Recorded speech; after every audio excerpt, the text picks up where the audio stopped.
Bismillahirrahmanirrahim. Alhamdulillahirrabbilalamin. Wassalatu wassalamu ala rasulillah wa ala alihi wa sahbihi wa man wala. Wala hawla wala quwata illa billah. Rabbi syrah li sadri wa yassir li amri wahlul 'uqdatam min lisani yafqahu qawli. Subhanaka la ilma lana illa ma 'allamtana innaka antal alimul hakim. Wa ba'd. Assalamualaikum warahmatullahi wabarakatuh. Alhamdulillah, sahabat Taslih, kita kembali dalam episode Bincang Sore Berfaedah. Kali ini kembali dengan guru kita semua, Ustadz Wisnu, yang dikenal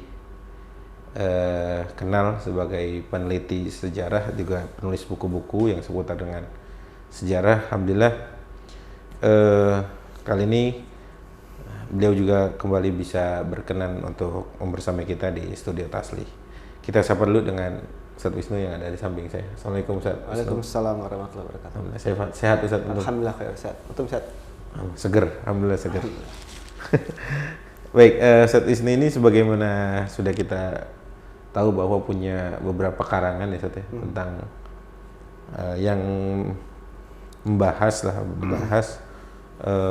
hal-hal yang berkaitan dengan sejarah atau tokoh gitu Ustadz ya. Kalau ini saya pernah lihat, meskipun saya belum baca, makanya mungkin setelah ini akan saya baca kitab beliau yang berjudul tentang Khalid bin Walid. Lebih tepatnya apa Ustaz? Tentang judul bukunya apa Ustaz? Lebih tepatnya? Judulnya itu adalah Khalid bin Walid, The Art of War. The Art of War. Nah, seni perang. Seni perang. Berarti kita akan mengupas seputar itu nanti insya Allah. Ya, insya Allah. Nanti mungkin bisa dikatakan ini sebagai bedah buku kecil-kecilan, meskipun nanti perlu lengkapnya, mungkin perlu dibaca buku antum itu Ustaz. Baik, saya serahkan dulu ke Ustaz Wisnu. Silakan Ustaz. Ya. Bismillahirrahmanirrahim. Assalamualaikum warahmatullahi wabarakatuh. Alhamdulillah. Wassalatu wassalamu ala Rasulillah nabiyina Muhammad wa ala alihi wa ashabihi wa man wala. Tentu kita semua mengenal Khalid ya, Khalid bin Walid radhiyallahu anhu.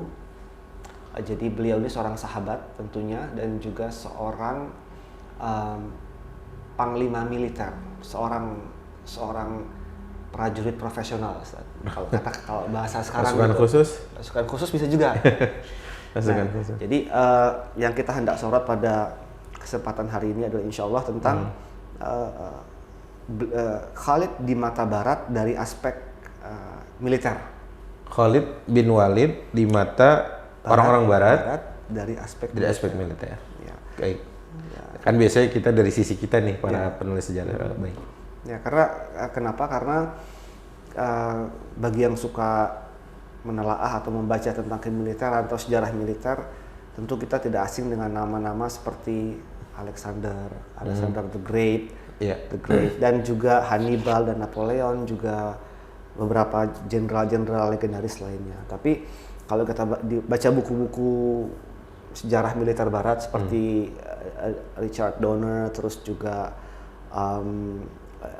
David Nicholl dari Inggris, dari Amerika, itu mereka selalu menempatkan Khalid itu di nomor sekian signifikansinya. Ya. Dari nomor urut maksudnya? Ya, beberapa ada yang bahkan menulis urutan gitu ya. Jadi Khalid nomor 6, nomor 10, kadang nomor 5 gitu ya. Nah, ini tentu kemudian Anda tertarik nih, bener nggak sih? Nah, akhirnya riset lah kecil-kecilan, awalnya kecil dengan statistik gitu ya, dari jumlah pertempuran, dari taktik dan strategi, itu kan dua hal yang berbeda. Kemudian juga dari imbas di zaman setelahnya. Penaklukan maksudnya? Pembukaan negeri. Akhirnya secara statistik, secara numerical komparatif gitu ya, itu ternyata Khalid itu datanya luar biasa. Iya, beliau ini unggul. Hampir di semua lini militer. Kita lebih spesifik sedikit karena ini militer gitu Ustaz. Ya, lebih sisi militer. Itu tidak ada lawan bandingannya. Kecuali Rasulullah SAW tentunya. Oke. Nah, ini jadi buku ini mengajukan argumentasi itu. Ya. Bahkan Sun Tzu sendiri, kalau misalnya antum sering ke toko buku Ustaz, ada The Art of War Sun Tzu gitu ya. Itu sebenarnya Sun Tzu itu lebih kepada strategi bisnis dan marketing. Tapi beliau sendiri secara figur historis, beliau ini baru mengikuti 1 atau 2 pertempuran, kata sejarawan Barat. Itu pun dengan uh, kemenangan yang sebenarnya beliau tidak terjun langsung. Nah kalau Khalid ini Terjun di langsung. semua pertempuran sama kayak Heraklius Ustaz. Heraklius itu satu dari sedikit kaisar Romawi Timur yang kalau perang dia terjun memimpin langsung. Gitu. Artinya yang memimpin kelab medan tempur Itu jarang. Itu kualitas seorang jenderal yang jarang. Bahkan di zaman kuno. bahkan di Apalagi zaman kuno. sekarang. Kalau di zaman kuno yang data yang bisa antum dapat siapa aja Ustaz, selain Heraklius misalnya? Heraklius, Katakanlah ya. Alexander, Hannibal dan Khalid yang saya dapat yang terjun langsung dan benar-benar memimpin dari Eagle Eye, jadi di Langsung medan di depannya. langsung. Dan Karena dari setiap ketika berperang, ketika jenderal itu hadir, beda ya. itu beda banget. Beda Semangatnya prajurit beda. juga. Itu baru jenderal yang punya karisma wibawa dan punya Taktik segala aura macam. militer. Kita bayangkan kalau misalnya Rasulullah SAW hadir tengah perang, luar biasa. Luar biasa membangkitkan semangat dan moral. Pengaruh ada sangat besar Oh, pengaruh. sangat jelas, sangat besar sekali. Berarti ya tadi dari beberapa orang tadi Set ya. Kalau yang antum kumpulkan data tadi berarti yang paling unggul tuh Khalid. Paling unggul secara statistik ya, Statistik. karena ini bukan glorifikasi juga sih, bukan melebih-lebihkan Khalid. Kita setiap satu klaim juga kita dukung dengan alasan dan bukti Data, gitu ya, data ya. Nah, di situ disebutkan bahwa setidaknya dalam banyak hal itu Khalid itu memang seperti yang disebutkan oleh para sejumlah orientalis, the greatest general of all time. Ada yang jujur jawab itu Set? Banyak, Ustaz. Oh, gitu ya? Banyak. Ada sekitar, saya kumpulkan ada 6 orang, termasuk David Nicol, Donner, Glab ini, Major Glab ini dari Inggris, tapi beliau ditugaskan oleh kerajaan Inggris bertugas di Timur Tengah. 3 lagi saya Semua lupa. orientalis nih. Orientalis. Ya, dan bukan dari kalangan kaum muslimin. Mereka mengatakan the greatest general of all time, jenderal terbaik dalam sejarah. God. Ya? Apa istilahnya God itu ya? Iya, God War ya. Enggak, apa tuh? GOAT itu Set. Oh, the greatest of all time. Iya, Ya, gitu God. kan? Ya, Itu singkatannya kan? Singkatan God ya. The God apa sih bahasanya? Kan selama ini pemain bola doang tuh yang biasa digituin. Iya. Berarti gini Set, menarik sebenarnya tentang Khalid dari perspektif Barat. Karena setahu Anda Set, setahu Anda Barat tuh hampir tidak fair kalau nyebut nyebut kita Arab. Mereka nyebutnya Arab lah. Arab, ya. Mereka nyebutnya Arab untuk sebagai kalimat atau diksi mewakili muslimin sebenarnya. Betul. Yang mereka pilih untuk mengatakan itu. Tapi kalau tadi Anda sebut ada 6 kurang lebih ada 6. Bahkan lebih sebenarnya, Ustaz. Yang Ana ingat 6, Ana taruh di slide itu ada 6. 6 tentang Iya. yang mengatakan Khalid itu Iya, ini. betul. Nah, kalau gitu Ustaz, mereka kalau meskipun nggak bisa satu-satu, tapi yang mereka lihat dari sisi apa ya Ustaz? Oke. Yang Yang pertama, mengatakan Khalid itu the best atau ini, the great. ya. Jadi memang mereka berupaya untuk objektif. Sebenarnya objektif murni itu mustahil, Ustaz. Setiap kepala kan ada nilai. Karena nilai emosi itu kan bagian dari manusia, nggak mungkin dipisahkan gitu. Ya.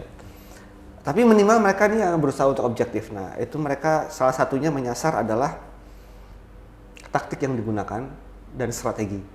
Oke. Nah, taktik misalnya begini, manuver. Ciri khas Khalid adalah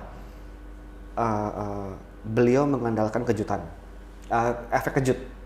Oke, berkejut. Kemudian yang kedua, beliau mengandalkan pasukan kavaleri ringan untuk bisa dapat memutar ke sayap hingga ke belakang musuh. Nah, 2 hal itu. Yang ketiga adalah beliau menitik beratkan pentingnya kavaleri ringan karena dia mobile, mobilitasnya tinggi.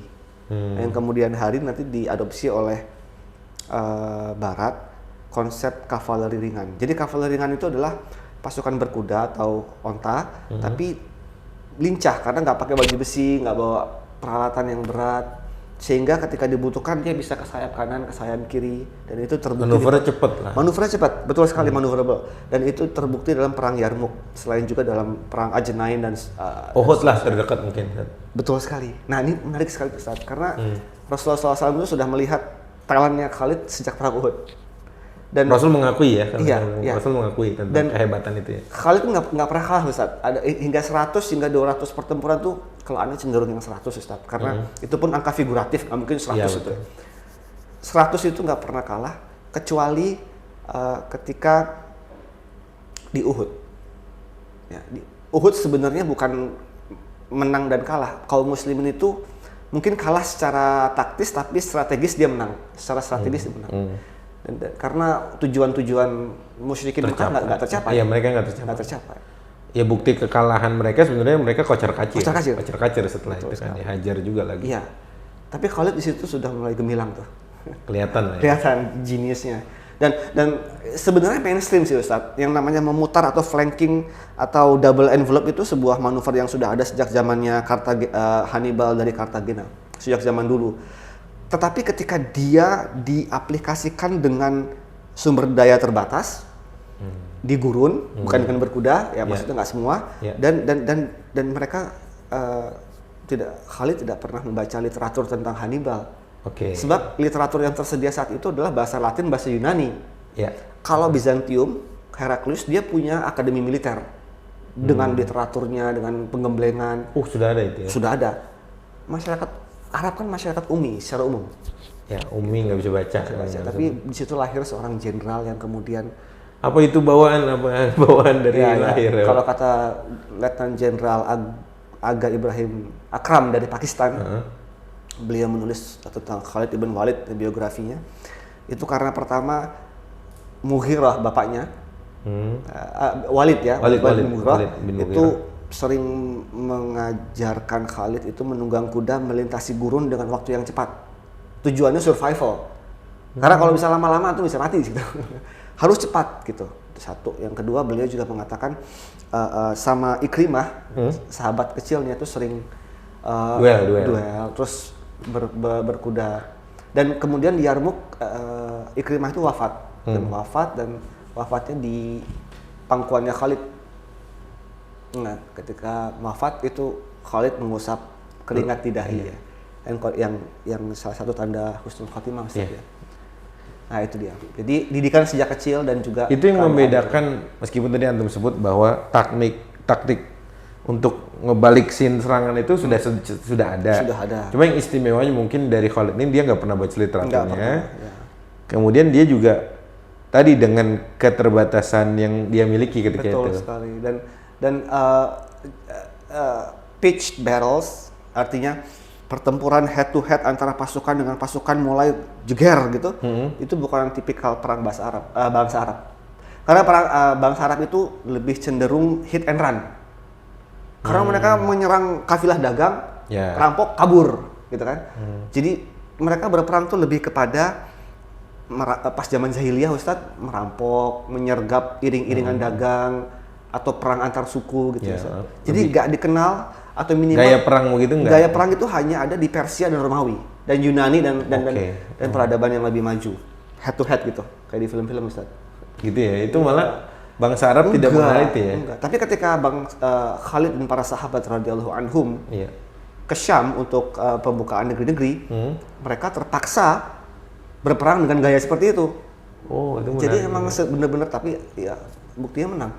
Dan lawan yang dihadapin selalu yang lebih besar, jumlah pasukan, peralatan gitu Ustaz. Berarti tadi ya sosok Khalid ini di mata orientalis lah yang tadi antum sebutkan itu, mereka menyoroti dari sisi taktiknya, dan strategi, terus bahkan seni perang itu ada satu akademi di barat di Inggris apa di West Point saya lupa, dan mencantumkan mempelajari Khalid sebagai salah satu dari subjek di kurikulum mereka. Begitu? Dalam kaitannya dengan kavaleri ringan atau light cavalry. Ya, betul. Mereka nyebut Khalid? Ya iyalah, jelas lah. Bahkan jurnalnya biasanya nggak disebut maksudnya. Iya, betul. Sepakat. Memang karena kadang-kadang seperti itu. Agak sedikit dipinggirkan. Bahkan dalam jurnal kemiliteran itu Khalid dibahas secara langsung dalam beberapa topik seperti Letnan Kolonel siapa lupa dari Kanada itu. Banyak Ustaz. Banyak kok. Nah, ini harus disadari oleh kaum muslimin. Untuk kita, untuk di Indonesia minimal, bahwa banyak sekali yang dapat digali dari para sahabat. Jadi para sahabat tidak saja tentu mereka ada salaful ummah dan generasi terbaik, tapi dari sisi apanya? Iya, banyak inspirasi yang diambil selain dari aspek-aspek agama misalnya. Baik, Nanti mungkin bisa ditampilkan Sat, yang tadi mungkin Ya. ada taktik dari yang antum mungkin sudah pernah buat dan segala. Nah, kemudian kembali ke Khalid ini sebagai sosok yang antum pilih sebagai salah satu tokoh yang antum menjadikan buku ya Sat ya. Dari sisi antum, tadi kan melihat bahwa Khalid ini secara apa sih bahasanya numbering ya apa Iya. dinomorin secara tidak adil, kemudian akhirnya antum Coba untuk ya. coba untuk menggali. Nah, kalau dari sisi antum yang sangat berkesan tentang Khalid bin Walid ini di perang apa sih? Karena Supaya kita nanti gali tentang perang itu sendiri. oke, jadi perang Yarmuk sih Ustaz. Perang Yarmuk Oke. dan satu pertempuran pengepungan, saya lupa di Homs kalau nggak salah di Syam, di mana Khalid bukan memuji ya, mengatakan bahwa saya tidak pernah melihat pasukan yang lebih berani ketimbang Romawi yang sedang dia hadapi gitu. Artinya pujian dia itu bukan berarti Khalid menggadai al-wala wal bara, bukan. Tapi pujian dari seorang prajurit kepada prajurit lah, itu lumrah gitu. Memuji musuh itu membutuhkan kelapangan yang luar biasa gitu. Sekali lagi pujian beliau itu bukan karena masalah tidak teguh memegang prinsip agama, tidak, tapi karena itu sangat dahsyat sekali perangnya dan dia melihat kesungguhan Romawi meskipun mereka kalah gitu, dia tetap memuji bahwa semangat juang mereka dari sisi militer luar biasa. Tapi yang paling berkesan adalah Yarmuk. Saya rasa banyak yang akan setuju karena Yarmuk ini pertempuran yang kemudian mengubah wajah Barat selama-lamanya. Soalnya di situ awal dari minggatnya Romawi dari timur. Ya, namanya timur bubar lah. Bubar ya. Minimal bubar di Syam. Ya. Tapi dia masih ada di Konstantinopel. Turki hari ini. Iya. Sat, ya. Ya, dari sisi perang Yarmuk itu kan memang kalau kita lihat ya memang penentu, bisa dikatakan penentu ya Sat, ya. Penentu dari strategi Khalid yang cukup apa ya? Cukup punya pengalaman kalau dari lihat sebelum Yarmuk itu Sat, ya. Ya, sebelum masuk Islamnya atau ketika setelah Islam kemudian Khalid diperintahkan jadi panglima itu segala macam. Sehingga kalau antum pilih Yarmuk, saya juga cukup setuju dengan itu karena tadi Sat, ya, kayak perang penentu. Kalau Badar dulu antara perang pemisah antara hak dan batil. Tapi kalau Yarmuk ini yang di jenderal atau dipimpin oleh Khalid tuh rasa-rasanya memang saya setuju dengan kalimat itu. Iya. Jadi memang Yarmuk ini kemudian banyak yang mempelajari Ustadz di Barat. Oh gitu. Spesifik Yarmuk aja. Spesifik Yarmuk, bahkan spesifik manuver. Karena pertama yang bikin perang ini fenomenal adalah jumlah Romawi jauh lebih besar. Jauh lebih besar. Kemudian kedua ada keunggulan peralatan dan perbekalan. Ketiga alutsistanya. Kemudian yang ketiga Romawi juga punya jam terbang. Jam terbang. Dan keempat, pasukan Romawi adalah pasukan reguler. Artinya mereka dilatih, digaji dan diberi pendidikan perwira mereka dibekali pendidikan militer. Oke, kemudian juga yang kelima pengenal medan.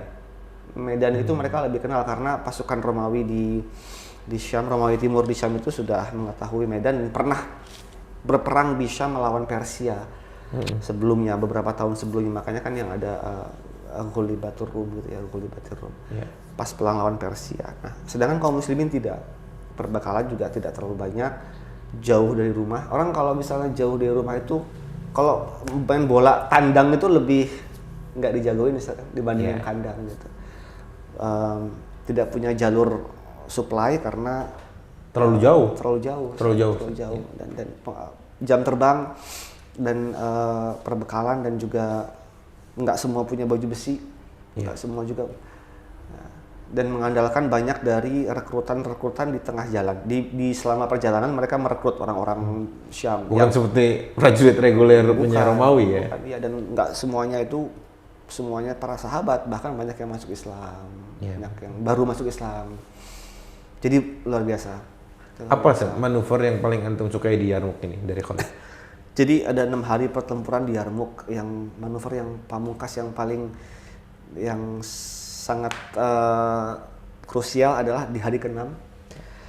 Jadi hari ke-6 itu ini ciri khasnya Khalid adalah membuat musuh, mengesankan pada musuh bahwa bagian tengah itu lengah, sehingga memacu musuh untuk datang ke tengah, nyerang, sehingga setelah itu Khalid tiba-tiba manuver dari kiri kanan, mengapit kiri kanan.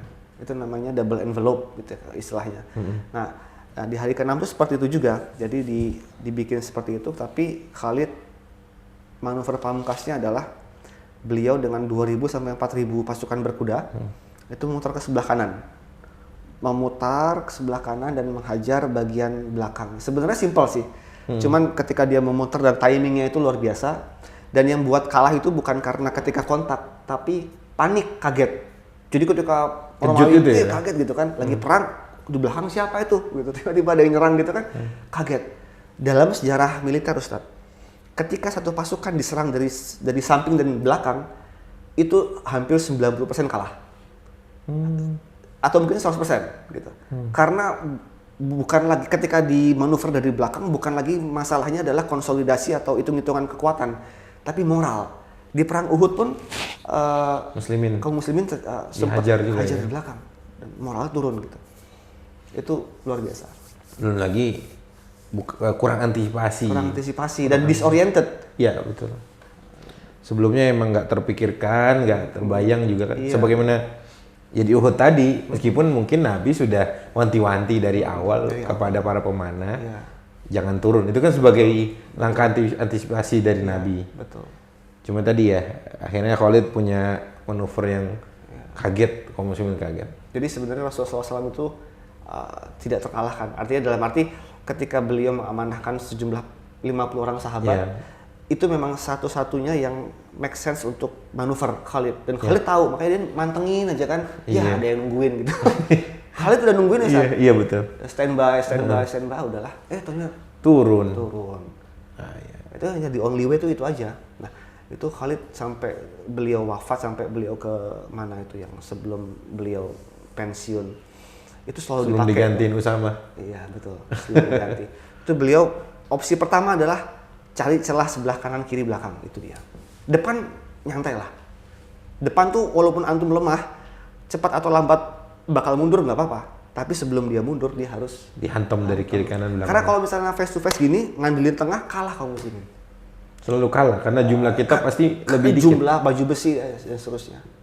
Jadi gimana caranya bisa unggul dengan jumlah bermanuver yang tadi kiri kanan. Dengan jumlah yang kecil dengan manuver yang tadi kiri kanan. Wah, menarik sekali ya kalau itu. Dan itu di situ. Jadi kurikulum tadi di mana antum sebutnya? Kalau nggak salah sih di West Point ya Ustaz ya. Di West Point itu di Amerika. Tapi kalau jurnal tentang Yarmouk dan taktiknya itu banyak sekali. Untuk di angkatan militer kita di Indonesia antum tahu datanya? Adakah materi tentang Khalid secara khusus? Kalau seingat sependek yang Anda tahu sih, kalau dari sisi sejarah sih mungkin disebutkan secara beberapa bagian di highlights, tapi sejarah. Tapi kalau untuk teknis gitu, taktik itu Anda kurang tahu Ustaz. Nanti coba tanya. Mungkin antum bisa diundang nanti untuk ngisi di angkatan darat, mungkin Kostrad kah atau karena Kostrad tuh gaya tempur yang begitu kan Ustaz? Dia kan pasukan yang tempurnya begitu, battle. Kalau Kopassus tahu anak tuh dia yang bahasa Betawi sih ngindik-ngindik dulu tuh. Oh gitu. Nyusup dulu, ngasih lihat daerah. Oke gini gambarannya, kasih tahu ke Kostrad, nah dia yang nyerbu segala macam. Betul Ustaz. Dan salah satu pionir serangan malam itu ketika Khalid itu menyerang satu posisi musuh dengan waktu bersamaan di malam hari dari 3 arah yang berbeda. Itu disebutkan secara rinci oleh Ibnu Katsir dalam Al-Bidayah itu. Tiga orientasi menyerang secara berbeda. Padahal waktu itu kan nggak ada jam Ustaz, atau nggak ada janjian menit sekian kita nyerang, enggak, tapi dengan isyarat. Pas nyerang 3 arah udah nggak ada yang selamat. Menang semua. Itu juga dipelajarin sebagai night attack gitu Khalid, karena zaman dulu, jangan Ustaz, zaman sekarang pun dengan night vision, dengan perbekalan atau perlengkapan penerangan atau infrared, perang malam hari itu menantang Ustaz. Ya keterbatasan cahaya. Dan juga ada bias, karena ketika malam hari objek tuh lebih jauh dan lebih besar kalau nggak salah. atau gitu ya? semacamnya lah. Ya. Dan itu bisa bikin disorientasi. Nah, Khalid pernah menggunakan itu saya rasa setelah ya, dari daerah Mesopotamia lah. Setelah Firas kalau nggak salah. Nah, itu dan sukses. Iya, kan gini ya. Orang tuh banyak hari ini mengutip kalimat-kalimat Khalid. Iya. Kalau keabsahannya kira-kira gimana, Ustaz? Kan banyak tuh contoh ketika Khalid memegang mushaf. Antum pernah tahu itu gak? Lupa. Kalau nggak salah gini, kalimatnya tuh kami disibukkan dengan jihad dari untuk berinteraksi denganmu, mushaf maksudnya. Oke. Itu yang paling mungkin ya menurut Anda ya masyhur lah. Kemudian ada juga kalimat Khalid yang tidak ada hari yang Aku lebih senangi dibanding bahkan lebih dari kelahiran anak-anakku atau nikah dibanding hari dimana aku siap atau wafi riwayatin itu malam pertama dengan istri. Iya katanya tidak ada yang lebih hari dimana aku lebih sukai daripada malam pertama atau kelahiran aku melainkan dari hari dimana aku besoknya nyerang gitu. Itu benar Ustaz? Kutipan-kutipan itu benar masyhur, tapi kalau nggak salah Anas beberapa sebutkan sebagian kutipan-kutipan itu dan anak kutip perkataan ulama sih sebenarnya. Tapi kayaknya nggak semua Ustaz ya.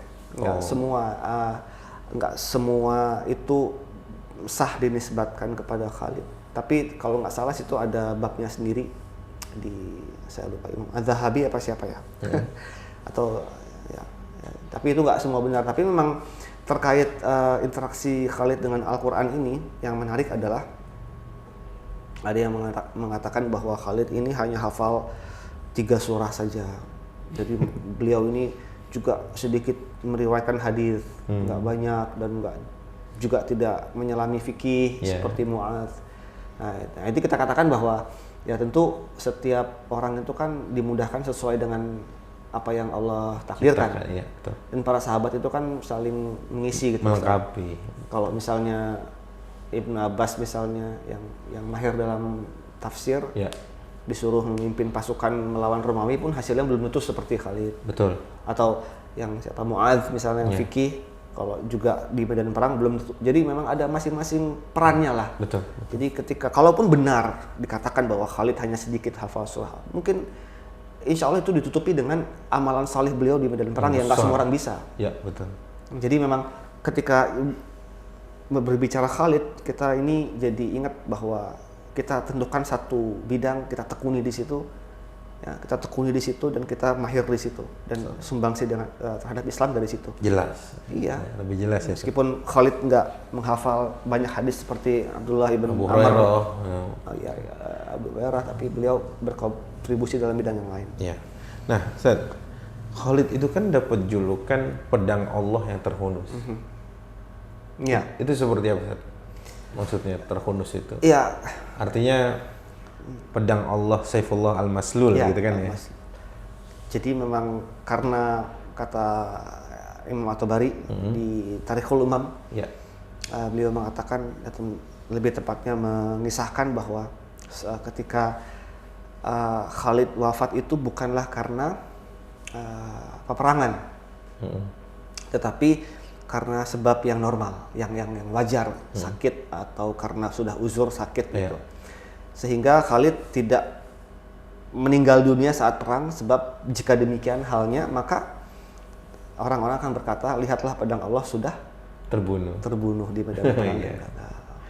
Wah, menarik gitu. Jadi ada hikmahnya Ustaz ya. Iya. Karena Khalid itu kan diantara sahabat yang mungkin merindukan syahid di medan perang. Betul. Tapi mengharap-harapkan. Cuma tadi hikmahnya tadi.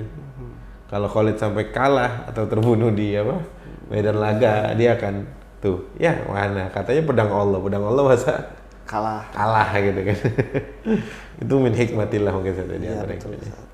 Baik, wah ini menarik sekali. Tapi ini karena sebagaimana tadi saya sampaikan di awal, karena ini berangkat dari mungkin spill tentang buku antum. Kemudian nanti kisah lengkapnya teman-teman bisa baca buku Ustaz Wisnu ya tentang Khalid The Art of War tadi ya, tentang itu ya. Ada pesan apa Ustaz dari sosok Khalid ini buat teman-teman Taslim?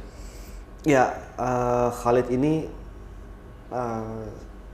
figur yang menarik ya Ustaz, karena banyak pihak-pihak yang mengkritik bahwa beliau bukanlah sosok yang salih atau yang seperti tadi kita bahas tidak menghafal banyak hadis dan Quran dan juga selebihnya. Tapi sekali lagi bahwa setiap orang memiliki bidang yang memang Allah mudahkan seorang itu untuk di situ. Iya. Dan kontribusinya di situ gitu Ustaz. Jadi para sahabat itu, para salaf itu saling bahu membahu terhadap bidang yang mereka kuasai demi kemaslahatan umat Islam. Dan dalam Khalid juga kita belajar bahwa perselisihan, kalau boleh dikatakan perselisihan dengan Umar radhiyallahu anhu itu adalah juga pelajaran bahwa para sahabat Nabi generasi terbaik pun tentu tidak bebas dari friksi gitu. Tapi Khalid menyikapinya dengan profesional dan Umar pun juga dengan profesional, bukan personal, sehingga kelar masalahnya dan life goes on. Gitu, Masya Allah. Sedikit mungkin karena kalau nggak salah ya, Khalid itu temen nongkrongnya Umar dari zaman jahiliyah. Iya Ustaz. Temen nongkrongnya gitu. Iya. Jadi kayak udah CS. Kalau nggak salah wajahnya pun mirip Ustaz. Enggak? Iya, kalau nggak salah tuh itu benar kalau temen nongkrongnya nih Satya, kalau nggak salah nih temen nongkrong lah bahasa kita tuh. Umar, Amr bin As, Khalid. Ini bertiga-tiga nih. Anak-anak muda Quraisy yang sering nongkrong, yang punya nama gitu kan. Apalagi mereka lihat Khalid Al-Walid bin Mughirah, orang besar. Besar. Umar juga dari Bani apa? Umar dari Bani Taim ya? Dari Bani Adi. Dari Bani Adi. Kalau Abu Bakar dari Taim. Ini kan bani-bani yang klan-klan yang punya ini ya Ustaz ya. Prestis ya. Prestis di tengah Quraisy kala itu. Baik, jazakumullah khairan Ustaz Wisnu nih. Insyaallah dari sisi Khalid bin Walid yang mungkin dari kita sendiri masih banyak belum baca Ustaz tentang sosok seagung ini dan sebesar ini, bahkan dijadikan kurikulum sendiri dari satu manuver Khalid itu bisa jadi kurikulum. Ya itulah seperti Ustaz Wisnu tadi bilang ya, sahabat Nabi itu sosok yang semuanya inspiratif gitu, memberikan inspirasi dari bidang atau apapun yang bisa kita lakukan hari ini. Jadi kita jangan merasa kehilangan role model, kehabisan role model. Betul. Karena mau jadi apa sudah banyak contohnya.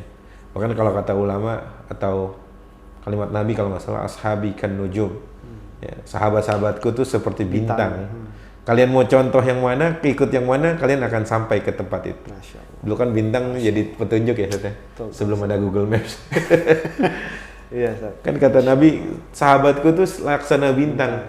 Kamu mau lihat mana, kamu akan sampai ke tempatnya. Betul. Baik. Kira-kira itu teman-teman sahabat Tasli, jazakumullah khairan. Ustaz Wisnu sudah berbagi faidahnya bersama kita di Tasli.